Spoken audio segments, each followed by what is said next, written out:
오늘 말씀의 제목을 한번 따라 하시겠습니까? 복음을 전하지 아니하면 화가 있을 것이로다. 복음을 전하지 아니하면 화가 있을 것이로다. 오늘 성경 본문 속에 바울이 이런 고백을 하는데 이 고백을 제목으로 삼아서 함께 은혜 나누기를 원합니다. 지난 금요일 예배 때 바울이 무엇에 집착했다고 말했나요? 사도권에 집착을 했습니다. 바울 서신을 수요일 날도 지금 예배를 하면서 바울 서신을 하고 있는데요. 바울 서신을 말씀을 어차피 함께 나누고 강의하다 보면 끊임없이 나오는 이야기가 나 사도된 바울은요. 누가 사도 아니랄까 봐. 바울은 나 사도야. 나 사도야. 나 사도라고 끊임없이 자신의 사도됨을 밝히고 드러내고 선포하고 그리고 자신이 스스로 고백하고 이 말씀을 받는 그 편지를 받는 초대교회 그 성도들이 바울이 사도래. 사도를 알아주기를 원했습니다. 물론 부정적인 면도 있고 12사도가 아닌데 왜 자기가 사도라 그랬지? 라고 퀘션을 가지고 있는 사람도 있고 그러나 바울은 영적으로 다메섹 도상에서 정말 거꾸로 지며 하나님 예수님의 음성을 들었고 이방에 전할 나의 그릇이다 라고 하는 사명도 받았고 오히려 12사도도 베드로가 유대와 사마리아까지라고 하면 이 바울은 저 로마와 유럽까지 가서 복음을 전하는 선교사의 사명을 감당하거든요. 바울이 왜 이렇게 사도에 집착을 하나? 하나님의 말씀이라고 하는 것은요, 사명이라고 하는 것은요, 직분에 있는 거예요. 직분에 있는 겁니다. 직분을 맡을 때 하나님이 직분에 따라서 영권을 주시는 겁니다. 직분은 책임과 같아요. 그 직분을 위해서 헌신하며 목숨을 걸고 바울처럼 내가 저 로마의 죽음이 기다리고 있는 줄 알지만 나는 나의 사명을 위해서 이 직분을 완성하기 위해서 난 로마까지 기꺼이 가겠다라고 하는 사람에게는 하나님이 그 생명을 지키시는 겁니다. 풍랑을 만나도 독사에 물려도 하나님 지키는 사건의 성에 기록되지 않습니까? 그런데 그 사명과 직분을 가져도 그게 소중한지를 모르며 아무 일도 하지 않으면 영권이 없는 거예요. 영권은 누구에게 있느냐? 사명을 위해서 목숨을 거는 성도에게 감당할 수 있는 영권을 주시는 것입니다. 그래서 어떤 사명이라도 하나님 맡긴 사명에 대해서 소홀히 하게 생각하지 마시라. 그 사명을 붙잡아야 무엇을 주신다? 영권을 주신다. 아무것도 안 하면 육신은 편하다. 그러나 영이 시들어진다. 기억하세요. 오늘 우리 청년 선교회가 헌신 예배라고 해서 각자 맡은 사명이 있으니까 연습도 하고 모이기도 하고 순서도 맡고 그리고 또 우리 오지현 학생이 또 청년이 기도도 하잖아요. 사명이니까는 이 대표기도 하려고 얼마나 준비를 하고 기도했겠어. 누가 써줬어? 본인이 기도문 쓴 거예요? 나 오늘 감동 먹었어요. 이게 이 시대를 살아가는 청년들이 그 교회의 성도들 앞에서 하나님 앞에 눈물로 기도하는 외침이잖아. 그게 그냥 되는 거 아니잖아요. 사명을 맡기니까 그 감당하기 위해서 일주일도 더 준비했겠지 하면서 기도를 다져갖고 그 기도하기 위해서 얼마나 또 기도하고 올라서겠느냐고요. 기도의 사명을 맡기지 않으면 대표기도 사명을 맡기지 아니하면 속은 편하지 뭐. 그러나 여러분 보십시오. 떨림은 없지, 설레임도 없지, 하나님 앞에 몸부림치는 이 초조함도 못 느끼지. 그러나 그 기도하고 나니까 속은 시원하지. 전 중학교 2학년 때 중등부 학생회장을 했는데 지금도 집에 어디 가면 그 사진이 있을 거예요. 깜짝 놀랐다니까. 중등부 2학년짜리를 중학교 2학년짜리를 학생회장이라고 어른 예배 저녁 예배예요. 학생의 헌신 예배라고 해놓고는 제가 사회를 봤다니까. 중학교 2학년짜리가 어떻게 해서 하여튼 간에 뭐 그래도 신앙의 연자가 초등학교 꼬마 때부터 교회를 다녔으니까 뭐 보고 배운 건 있잖아요. 그랬는데 그 사진을 보는 순간 그 시대 사람들은 중학교 2학년짜리가 어떻게 그 어린 저녁 예배에 사회를 시켰을까? 그 어린아이는 그 사회를 보기 위해서 얼마나 준비하고 떨리는 마음으로 그 자리에 섰을까? 그래서 제가 우리 성도들에게 어떤 거든지 사명은 죽어라고 맡아라. 사명을 맡았으면 절대 놓지 마라. 제가 그 신학생 때에게 대학원 때에게 했잖아요. 회장을 맡겨놨는데 아이고 얼마나 시달리는지 하여튼 간에 맨날 울고 다니고 학생회장을 하면서 얼마나 울고 다녔는지 몰라. 시달리고. 다시는 안 한다. 그냥. 그래갖고 2학년 때는 아무것도 안 했다니까. 아무것도 안 하니까는 심가는 편해. 아유, 꼴 보기 싫은 것들도 안 보고, 아이고, 시달리지도 않고. 그래서 5분 전에 들어가서 수업만 딱 듣고 그냥 주기도 못 하고 그냥 끝나고 뭐 그냥 도망 왔어. 1학년, 2학년 때는 뭐 얼마나 편한지 몰라. 그러나 영이 마르더만. 영이 말라.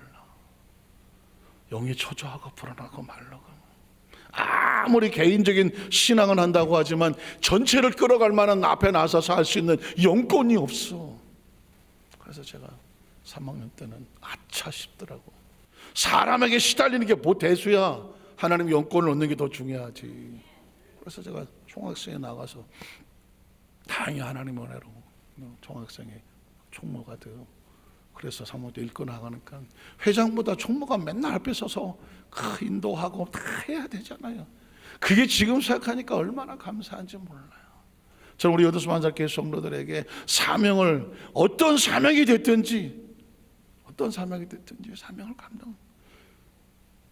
저는 우리 영옥 장로님하고 이영 장로님이 은퇴를 하셨어도 금요 체험 나오셔서 기도해 주시는 게 난 얼마나 감사한지 몰라요. 솔직한 심정으로 조금 심하게 표현하면 눈물 나도록 고마운 거예요. 왜냐하면 시모 장로의 사명을 은퇴하면서 내려놨지만 내가 이 교회를 위해서 기도의 사명은 놓지 않는다는 거 아닙니까? 기도의 사명은 누가 시키지도 않았지만 그런 겁니다. 사명을 꼭 누가 뭘 맡겨야 돼? 기도의 사명, 교회를 지키고 예배를 지키고 내가 나와서 봉사하고 헌신하고 이걸 누가 막습니까? 사명은 그런 거. 저는 우리 여든수만교회 성도들이 뭐 다른 건 모르겠어. 그러나 사명 하나만큼은 목숨처럼 지키고 그 사명 하나 붙잡고 최선을 다하는데 하나님의 영권이 따라와서 그 사명의 에어리어 가운데 하나님이 주시는 하나님의 영권의 축복이 그냥 충만하시기를 주의 이름으로 축복합니다. 오늘 그 바울이 오늘 이 시간에 내가 이 사명을 사도를 받아서 맡은 사명이 뭐냐? 나는 복음을 전하는 것에 위해서 목숨을 건다라는 것입니다. 우린 첫 번째로 주를 위한 헌신이 자기 자랑이 아님을 고백하고 있습니다. 이 사명자들이, 직분자들이, 헌신자들이 조심해야 될 것은 뭐냐면 사명을 지고 직분을 가지고 다른 사람 앞에 드러나고 뭔가 하나님 일을 하는 것처럼 보일 때 많은 사람이 박수도 쳐주고 존경도 해주고 할 때에 자신이 혹시라도 내가라는 것이 절대로 드러나지 아니하도록 오늘 바울은 철저하게 자기 자신을 낮추는 모습을 보여줍니다. 15절에 보면 그러나 내가 이것을 하나도 쓰지 아니하였고 사도로서 하나님 일을 하는 동안에 심지어 밭에서 밭을 가는 소도 그 망을 씌우지 아니한다. 그가 일하면서 먹을 수 있는 것은 풍족하게 먹게 만들어 줘라 라고 하는 하나님의 말씀이 있지만 내가 이 사명을 가지고 선거하는데 혹시라도 사도라는 직분이 내가 어떤 것으로 인해서 누가 될까 봐 스스로 장막과 텐트를 만들어 가면서 그것을 스스로 자비량 해가면서 애를 쓰고 노력을 하면서 한다. 또 이렇게 말을 쓰는 거 여태까지 그런 말을 하지 않았다. 그런데 내가 이제 이렇게 한다라고 말을 하는 이유가 뭔지 아느냐? 그거는 나를 알아달라는 게 아니다. 내가 이렇게 헌신했으니 나한테 보상해달라고 하는 것이 아니다. 그럼 뭐냐? 그 다음 절에 보니까 내가 차라리 죽을지언정 차라리 여기서 그냥 누구 말 엮어물고 끝나더라도 내가 자랑한다고 하는 것이 내가 하는 이 자랑 자체는 내가 하는 것이 아니라 자랑할 만한 이 헛된 것이 사람의 말로 인하여 나의 말로 인해서 헛되게 돌리지 못하도록 하겠다는 것입니다. 그러니까 내가 하나님 앞에 헌신하고 하는 것은 누구만 알아주시면 되는 거예요. 하나님만 알아주시면 된다는 것입니다.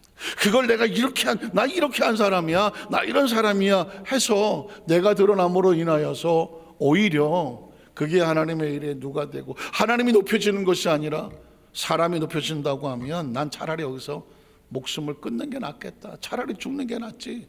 이렇게 비장한 각오를 가지고 그가 전심을 다하여 하나님 일을 한다고 할지라도 자기는 자기를 자랑하는 것은 절대로 용납하고 싶지 않다라는 표현을 하는 겁니다.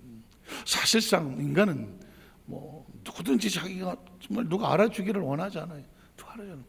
제가 그 전에 유서부화에 보니까는 어떤 깨구리가 칼을 보니까 학이 날라. 이 깨구리가 무슨 날고가 있겠어. 그래서 나도 날고 싶다. 근데 갑자기 머리가 탁 떠오르는 게, 날 수 있는 방법이 없을까 하다가 옆에 있는 조그만 막대기를 하나 생각하면서 요거를 학이 물고, 또 내가 입이 좀 크니까 나도 물고, 학이 날면 누구도 날아, 나도 날잖아. 그래서 이 깨구리가 학을 찾아가서 빌면서, 평생 제가 한번 날고 싶은데 저 한번 날 수 있도록 도와주세요. 학이 보니까 네가 어떻게 나냐. 그러니까 요 막대기만 입에다 하나 물어주시고, 요거 저건 제가 물 테니까, 학님이 날면 저도 날잖아요. 그래서 그 자식이 머리가 또 잘 돌아가네. 너 그러면 내가 한번 소원 들어줄 테니까 너 절대 공중에 올라가서 뭐 벌리면 안 돼? 입 벌리면 안 돼. 입 벌리면 바로 너 사망 신고해, 동사무소에서. 절대 저 입 안 벌려요. 그래? 그러면 한번 가보자. 학이 물고 깨구리가 물고 공중을 나눠졌습니다. 그 공중을 나는, 이때까지 역사 속에 깨구리가 나른 적이 없잖아요. 나니까 뭐 난리가 나는 거지. 이야! 밑에서 쳐다보던 깨구리, 저거 뭐야? 깨구리가 나네? 그러니까는, 깨구리가 날아. 신기하다. 막 하다가, 저런 기발한 아이디어를 누가 생각해냈을까? 누구야? 누가? 그랬더니, 이 깨구리가 입이 근질근질해갖고, 이 바보 멍텅이 같은 놈들아, 니네들은 절대로 이런 생각을 못하지. 누가 할 수 있어? 내가 할 수 있는 거지. 어떻게 참지 못해서 이런 생각을 누가 했냐고? 네 벌려야 되잖아요. 그래갖고 내가 하는 사이에 바로 그냥 떨어져서 그날로 동사무소에 사망 신고를 하셨다. 그런데 그냥 사는 얘기인데요, 이건 깨구리 이야기가 아니잖아요. 우리가 하나님 앞에 헌신하며 하는 동안에 우리는 얼마든지, 왜 난 안 알아줘? 왜 난 안 알아주지? 서운하고 섭섭하고, 세상에서 안 알아주면 서운하고 섭섭하는 것처럼 인간은 참 존재적으로 자기를 알아주기를 그렇게 원하잖아요. 사실 인정받고자 그렇게 열심히 하잖아요. 뭐 그게 나쁜 건 아닌 것 같아요. 그러나 하나님 안에서는 얘기가 좀 다르다는 거죠. 왜냐하면 나의 나된 것은 누구의 은혜입니까? 하나님의 은혜잖아요. 요셉이 국무총리가 됐다고 해서 요셉이 까불지 마, 내가 총리 안 해, 이건 못하잖아요. 왜냐하면 그건 자기가 봐도 자기가 될 자격이 없는, 하나님이 하시는 거잖아요. 모세가 광야 40년에 쭈그리고 살고 있다가 이스라엘 백성을 이끌고 무슨 홍해수를 열고 막 하잖아요. 모든 사람이 모세를 정말 저런 지도자가 있나 하지 않겠습니까? 그럼에도 불구하고 모세가 내가 모세야 하겠습니까? 못하죠. 성경에 어디든 하나님의 사람들이, 쓰신 사람들이 내가 하는 순간은 다 꼬꾸라졌습니다. 다 꼬꾸라졌습니다. 그래서 크리스천들은 철저하게, 우리는 하나님 우리를 사용하시고 역사하시고 우리를 높여서 사용하실수록 우리는 하나님 앞에서 모든 것이 누가 하신 겁니까? 하나님이 하셨다고 하는 이 자세는 목숨을 걸고 지켜야 돼. 1000번을 잘해놓고 한 번 모가지 쳐들다가 한 번에 다 날아가는 거예요. 이건 아주 중요한 건데 그런 위험성이 있어요. 제가 미국에서 베데스다 대학교 부총장을 하고 교회 담임 목사를 하고 있을 때 부교육자 한 사람이 저한테 그러는 거예요. 목사님, 여기 저 LA에 그 미국 선교사들이요, 순복음 그 총회에 있는 목사님들이 목사님을 너무 부러워해요. 날 부러워한다고? 왜 부러워해? 그랬더니 그래서 나송 순복음교회 다음으로는 두 번째로 컸어요. 그러니까는 사실 미국 교회 뭐 80~90%가 자립이 안 되거든요. 그러니까는 그나마 제가 있던 베데스다 순복음교회 나성교회 다음으로 좀 컸고 또 대학의 부총장으로 하고 하니까는 다른 사람들은 다 나를 부러워한다는 거예요.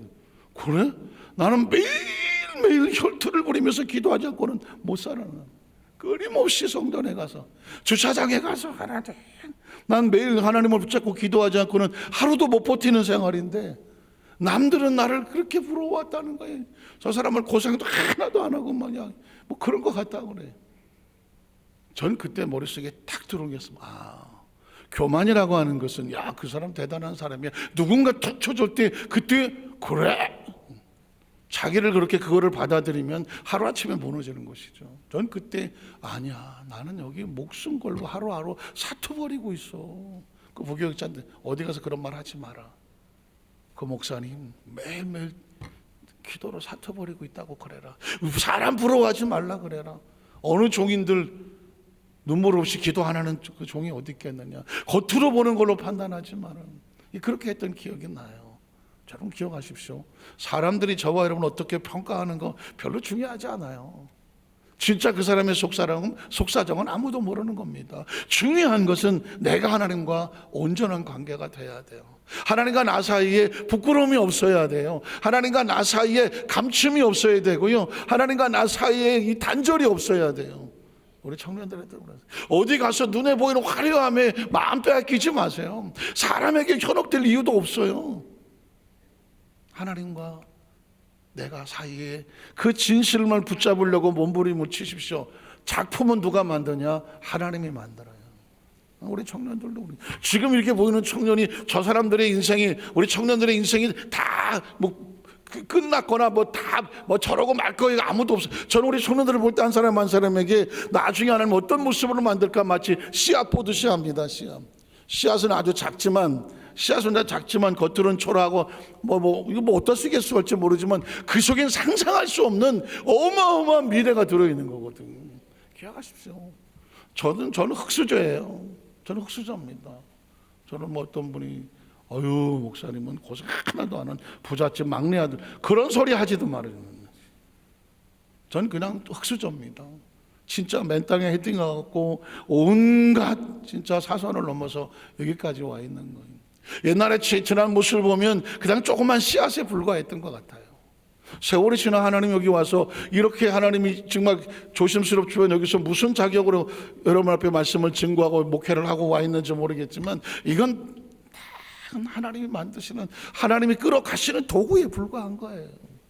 그러면서 우리 청년들을 볼 때도 얼마나 훌륭하고 귀한 청년들이 많아요.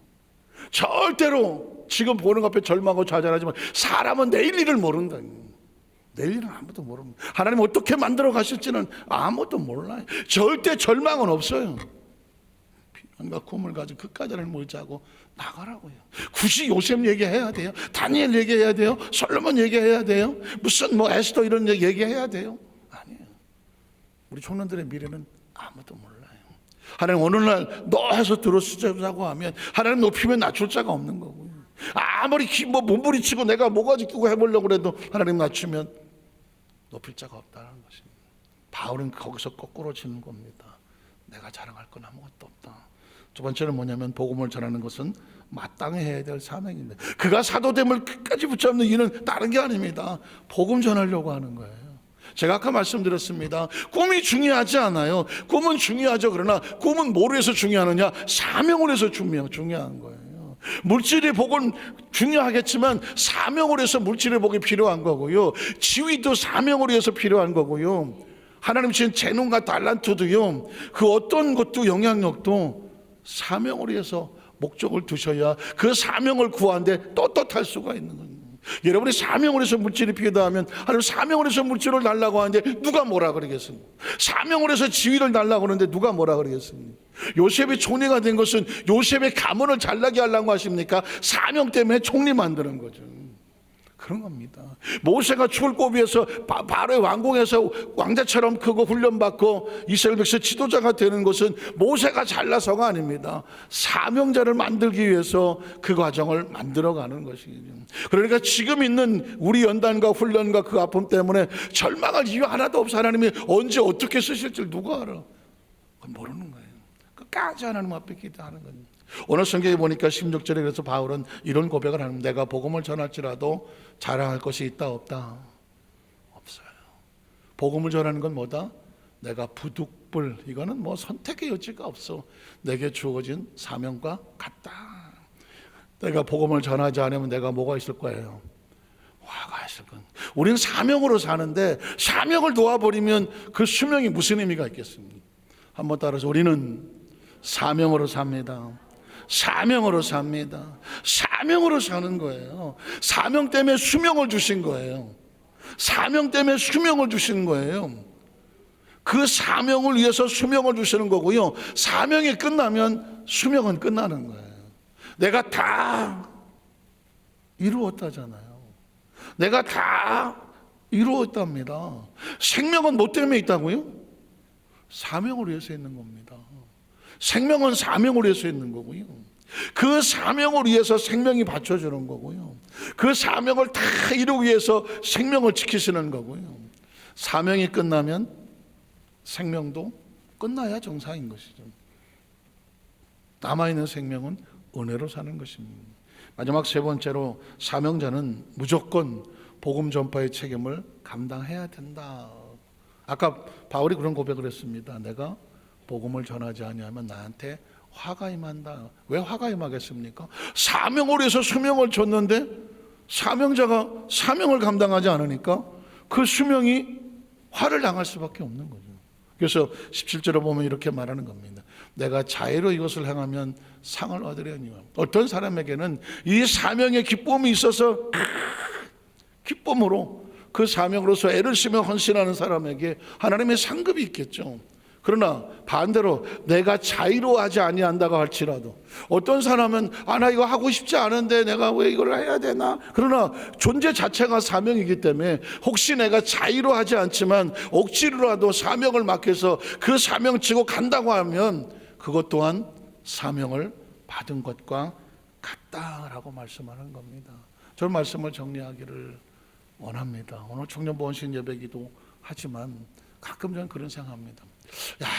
내가 중고등학교 시절에 순복음에서 살았으면 오중복음과 삼박자 축복과 좋으신 하나님을 내가 좀 더 일찍 알았더라면 내 청년 시절은 중고등 막창 시절은 좀 더 자유하지 않았을까? 좋으신 하나님을 의지하면서 좋으신 하나님 안에서 자유하면서 일찍이 더 성령 세례를 받고 그 성령이 주신 은혜와 은총으로 인하여 내 마음이 내 삶이 보다 하나님과 가까이 있는 삶이 되지 않았을까? 그런 생각을 해봐요. 그러나 뒤늦게라도 20대 순복음교회에 와서 하나님의 성령 세례를 받고 사명을 주셔서 여기까지 이렇게 와 있는 것도 후회다. 그렇지만 이제 뒤돌아보면서 우리 청년들을 향해서 만약에 무엇을 해줄 수, 어떤 말을 해주겠습니까? 라고 말한다면 인생을 이만큼 살아 뒤돌아보니 하나님 외에서 벌어지는 모든 것들은 나중에 땅을 치며 후회할 일밖에 없다. 목적 자체를 정확하게 가져라. 어떤 하나님 앞에 사명을 둬라. 사명을 위해서 직장이든 물질이든 지위든 어떤 영향력이든 어떤 마음의 소원의 꿈을 꾸는 것도 내가 이걸 받아서 하나님의 사명을 감당하기를 원합니다. 거기다 둬라. 그러면 떳떳하다. 자신 있다. 마음껏 기도하고 부르실 수가 있다. 그리고 하나님께서 그 사람을 그렇게 어차피 그렇게 쓰시고자 만드신 우리의 생명들이니까 하나님 만들어 가실 것이다. 그리고 우리 모든 성도님들도 마찬가지로 내가 이 땅에 더 살아야 될 이유가 뭘까? 혹시 그런 생각해 보셨습니까? 내가 더 살아야 될 이유가 뭐예요? 살아야 될 이유가 뭐예요? 이유는 생명은 그냥 붕 떠시고 배부르면 끝이에요. 그냥. 그러나 사명은 그렇지 않습니다. 의미가 있고 가치가 있고 목적이 있고 하나님 보시기에 내가 너를 통해서 하나님 마음이 설레이고 뜨겁고 내가 너를 이 땅에 보낸 목적과 이유가 후회하지 않는다. 그거 하나면 되는 거 아니겠습니까? 종들에게 달란트를 맡기고 그 신부들에게 등불과 기름을 준비하게 하고 그리고 그 왕의 백성들이 지키 작은 자 하나 하는데 주님을 다 대시하는 이런 삶의 모습들을 우리에게 기대하고 있잖아요. 다 사명 아닙니까? 천국은 누가 가느냐? 사명을 이루고 가는 거 아니겠습니까? 오늘 여도산자교회 모든 성도님들이 이만큼 잘 살아오셨고 지금 오늘 말씀을 들으면서 내 사명을 다시 한번 점검해 보고 한 해를 마무리 치면서 사명을 다지고 원래는 오늘 12월 첫째 주 금요철의 예배는요 전도 출정식을 하는 날입니다. 매년 전도 출정식을 12월 첫째 주 금요철 예배 때 해왔어요. 제 마음속 가운데 이 전도 출정식을 하루로 끝내지 말자. 12월 한 달은 내가 하나님 앞에서 이 전도해야 될 영혼들을 붙잡고 몸부림치며 시간마다 기도하는. 아마 이번 주일이면 여러분에게 채신제 카드를 나눠줄 겁니다. 그래서 그 영혼을 위해서 우리가 기도해 놓는 거예요. 하나님 그러다가 그 마음을 움직여서 하나님 앞에 나오게 하면. 그래서 여러분의 소원이 뭐냐면 한번 따라 하실까요? 나는 오순절 마가다락방이다. 여러분의 오순절 마가다락방이에요. 오순절 마가다락방에 몇 명이 있었어? 그런 얘기 물어보는 것도 아까워. 그래서 내년부터 한 달에 한 명의 영혼을 놓고 몸부림치며 기도하는 거예요. 한 달에 한 명. 그럼 1년이 몇 명이에요? 12명이야. 10년이면 몇 명이에요? 120명이에요. 그래서 오순절 마가다락방이라고 하는 거예요. 소원을 가지고 목표를 가지고 내가 내년부터 10년 동안 내가 120명을 내 안에는 품어본다. 가만히 지나가는 것보다 한 달에 한 영혼을 위해서 몸부림치며 기도하고 그 영혼이 하나님께로 돌아올지 안 돌아올지는 한 달 동안 내가 기도하며 쌓아놓는 것이고, 그렇게 1년에 12명을 가지고 한 사람이 그 가슴에 품어보는 거예요. 그러면 10년이 지나면 120명이야. 내 안에 120명이야. 그래서 내가 오순절 마가다락방에 내 안에 120명의 영혼이 하나님 앞에 놀러가면, 세월이 10년 지나면 그냥 10년 지나가는 것보다 목표를 정해놓고 지나가는 10년은 뒤돌아보면 내가 그냥 살지 않았구나. 내 안에 오순절 마가다락방의 역사가 있었구나. 그래서 지금 앞으로 여러분에게 끊임없이 제가 의미를 제공하고요, 그 어떤 목적을 제시할 거고요, 그 부분을 같이 붙잡고 하자 할 거에서 같은 세월이 지나고 난 다음에 뒤돌아보니까 남은 게 없는 게 아니라 뒤돌아봤더니 그런 목적들을 같이 가지고 이루는 우리 어디서 만살교회 모든 성도님 되시기를 주의 이름으로 축복합니다. 기도하겠습니다. 하나님 아버지 감사합니다.